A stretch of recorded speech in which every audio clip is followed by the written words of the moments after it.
دوستو، یہ جہاز کون لوگ اڑاتے ہیں؟ ہوائی جہاز کے حادثات پر ہالی ووڈ میں بے شمار فلمیں بنی ہیں۔ ان میں سے 2 فلمیں البتہ ایسی ہے جو اگر آپ نے نہیں دیکھی تو آپ اپنے ساتھ بہت زیادتی کی ہے۔ ایک فلم کا نام سلی ہے اور دوسری کا نام فلائٹ۔ سلی میری پسندیدہ اداکار ٹام ہینکس کی فلم ہے جو کلینٹ ایسٹ ووڈ کی ہدایت کاری میں بنی۔ یہ فلم اس پائلٹ کی سچی کہانی ہے جس کا جہاز جنوری 2009 میں نیو یارک کے لاگارڈیا ایئرپورٹ سے پرواز بھرنے کے تھوڑی ہی دیر بعد پرندوں کے گول سے ٹکرا گیا۔ نتیجتاً جہاز کے دونوں انجن فیل ہو گئے اور پھر جہاز کو دریائے ہڈسن میں ہنگامی انداز میں اتارنا پڑا، مگر پائلٹ کی مہارت سے تمام 155 مسافر موزانہ طور پر زندہ بچ گئے۔ اس فلم میں پائلٹ کا مرکزی کردار ڈینزل واشنگٹن نے ادا کیا ہے جو شراب اور مختلف نشہ آور ادویات کا عادی ہے۔ ایک رات ایسے ہی اس نے نشے کی حالت میں گزاری جب اگلی صبح اس کی فلائٹ تھی۔ صبح موسم خاصا خراب تھا مگر اس نے اپنی مہارت سے بہترین ٹیک آف کیا اور جب پرواز ہموار ہو گئی تو جہاز کا اختیار اپنے ساتھی پائلٹ کو دے کر کاکپٹ میں ہی اونگنے لگ گیا۔ تھوڑی دیر بعد جب جہاز میں خرابی پیدا ہو گئی اور جہاز شدید جھٹکے کھانے لگا جس سے وہ ہڑبڑا کر اٹھ گیا اور پھر سے جہاز کا کنٹرول سنبھال لیا اور نہایت مہارت سے ایک دن میدان میں جہاز کی کریش لینڈنگ کروائی۔ اس کے بعد فلم کی اصل کہانی شروع ہوتی ہے۔ یہ دونوں فلمیں ہمیں بتاتی ہے کہ کسی جہاز کے حادثے کے بعد امریکہ کا نیشنل ٹرانسپورٹ سیفٹی بورڈ ایک آزادانہ ادارے کے طور پر کیسے تفتیش کرتا ہے، ہوائی کمپنیوں اور پائلٹ انجمن کے مفادات کیا ہوتے ہیں اور وہ کیسے ان کا تحفظ کرتی ہے، بیمے کی رقم کس قدر بھاری ہوتی ہے اور اس رقم کی ادائیگی سے پہلے ذمہ داری کا تعین کیسے کیا جاتا ہے، نیشنل ٹرانسپورٹ سیفٹی بورڈ کی سماعت کتنی شفاف ہوتی ہے، پائلٹ سے سوالات جوابات کیے جاتے ہیں، جہاز کا ایک ایک پرزہ کھنگالا جاتا ہے، ہر چیز کی پڑتال اور حادثے کے ہر پہلو کی مکمل چھان بین کی جاتی ہے اور کسی معمولی لغزش کو بھی نظر انداز نہیں کیا جاتا۔ آپ کہہ سکتے ہیں کہ یہ سب چونچلے امریکہ جیسے ترقی یافتہ ملک میں تو ممکن ہے، ہمارے ہاں نہیں۔ کسی حد تک یہ بات درست ہے مگر ہوابازی کی صنعت کا معاملہ قدرے مختلف ہے۔ وبا سے پہلے دنیا بھر میں روزانہ 1 لاکھ پروازیں ہوتی تھی۔ سال بھر میں تقریباً 4 کروڑ۔ ان پروازوں میں کتنے ارب لوگوں نے سفر کیا یہ حساب آپ خود لگا لیں۔ کوئی بھی ملک چاہے کتنا ہی پسماندہ کیوں نہ ہو، ایئر سیفٹی کا معیار کو برقرار رکھنے کا پابند ضرور ہوتا ہے اور یہ معیار خاصا کڑا ہوتا ہے۔ مثلاً لائسنس کے اجراء کا معاملہ ہی دیکھ لیں۔ بدقسمت پرواز 8303 کے حادثے کے بعد وزارت ہوابازی نے 262 پائلٹس کی اجازت ناموں کو مشکوک قرار دے کر جو فہرست نکالی ہے اس نے پوری دنیا کو ششدر کر دیا ہے۔ اس اعلان سے دنیا کا لا تعلق نہیں رہ سکتی کیونکہ ہوابازی ایک لڑی کی طرح پروئی ہوئی عالمی صنعت ہے۔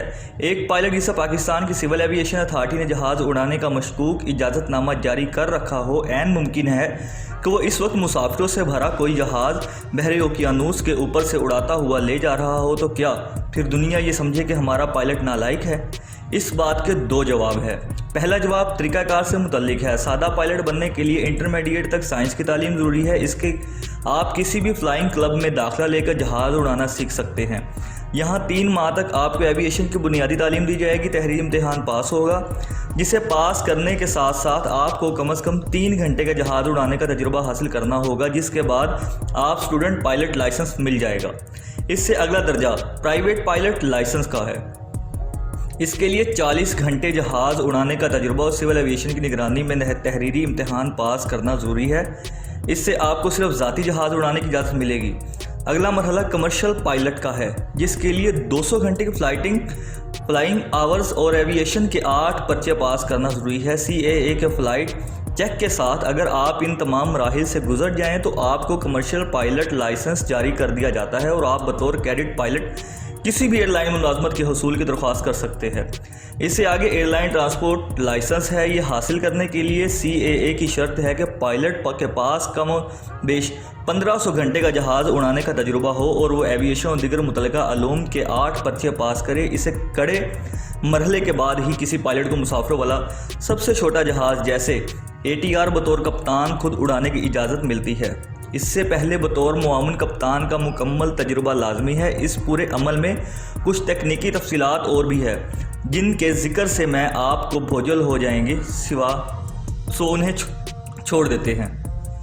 اصل جواب دوسرا ہے اور وہ یہ کہ کاغذوں میں ہمارے اداروں کے قواعد و ضوابط ایسے ہی دلکش اور کڑے نظر آتے ہیں، سول ایویشن کو ہی لے لے۔ مشکوک پائلٹس کی جو فہرست اس ادارے نے جاری کی ہے وہی اغلاط سے بھری ہے۔ مثلاً 262 کی اس فہرست میں 144 پائلٹ پی آئی اے کے ہیں، جن میں سے 39 پی آئی اے چھوڑ چکے ہیں۔ ان میں سے وہ مرحوم پائلٹ بھی شامل ہے جو حویلیہ حادثے میں مارا گیا تھا۔ 36 کے بارے میں معلومات ہی غلط ہے، جبکہ 6 عدالتوں میں ہے۔ باقی 60 پائلٹ بچتے ہیں جن کے بارے میں پالپا نے مطالبہ کیا ہے کہ عدالتی کمیشن بنا کر تحقیقات کی جائے۔ یہ مطالبہ درست ہے، مگر پالپا دودھ پیتے بچوں کی کوئی تنظیم نہیں۔ پالپا کا پی آئی اے میں وہی مقام ہے جو برہمنوں کا ہندوؤں میں ہے۔